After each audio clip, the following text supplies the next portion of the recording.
L'histoire d'aujourd'hui s'appelle « Dieu gagne ».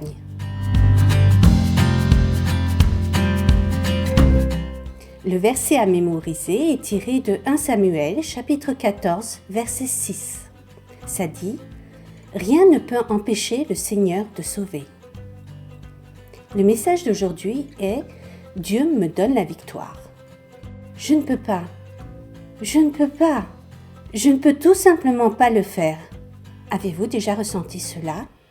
Quand les choses sont trop difficiles, à qui demandez-vous de l'aide? Jonathan savait à qui demander. Voici son histoire. L'armée du roi Saül était campée sous un arbre près de Gibéa. Les Philistins campaient à proximité dans un passage étroit dans les montagnes. Chaque jour, les Philistins avaient envoyé des soldats pour nuire aux Israélites et les voler. Les Philistins avaient des centaines de chars et des milliers de soldats bien armés. L'armée israélite, de 600 hommes, était petite et effrayée. Aucun des soldats d'Israël n'avait d'épée ou de lance. Seuls Saül et Jonathan en avaient. Les soldats israélites avaient des charrues, des houes, des haches et des fossiles comme armes. Mais vous ne gagnez pas de guerre avec des outils agricoles. Pour cette raison, de nombreux soldats israélites avaient peur. Alors ils se sont cachés dans des trous et derrière des rochers, mais pas Jonathan, le fils du roi Saül. Lui seul pensait que Dieu pouvait gagner la bataille. Un jour, Jonathan a chuchoté au soldat qui portait son lourd bouclier. « Viens avec moi !» Le porteur d'armure sut aussitôt que Jonathan avait un plan secret. Il s'est rapidement habillé et a suivi Jonathan hors du camp. Personne ne les a entendus partir. Nous pouvons arriver au belvédère philistin si nous prenons le col entre les montagnes, expliqua Jonathan. Dieu nous fera passer les gardes et nous donnera la victoire.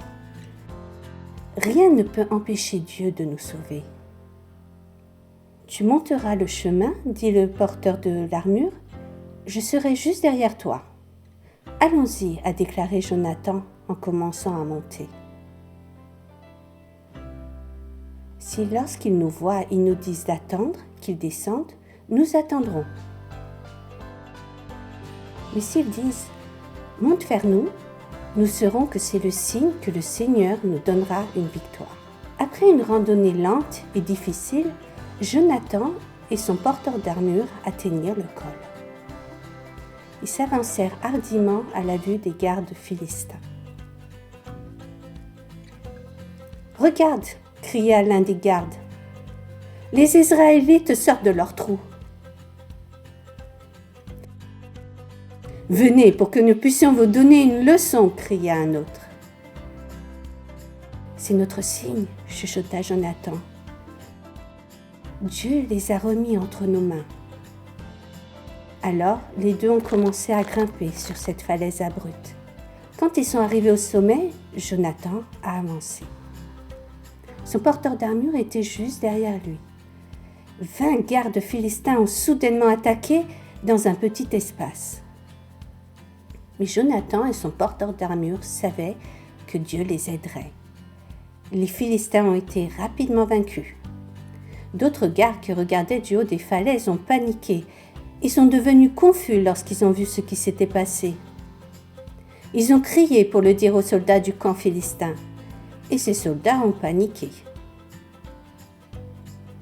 Même les conducteurs de chars ont paniqué. Dans leur confusion, ils ont commencé à se pousser et à se battre tandis qu'ils couraient dans toutes les directions. Le sol tremblait comme si une grande armée avec des cavaliers et des chars arrivait. Jonathan, son porteur d'armure, et les Philistins savaient que Dieu aidait Israël.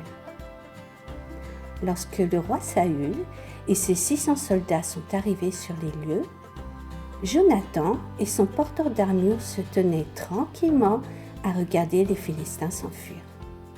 Les soldats d'Israël savaient qu'ils avaient gagné parce que Dieu avait gagné la bataille pour eux.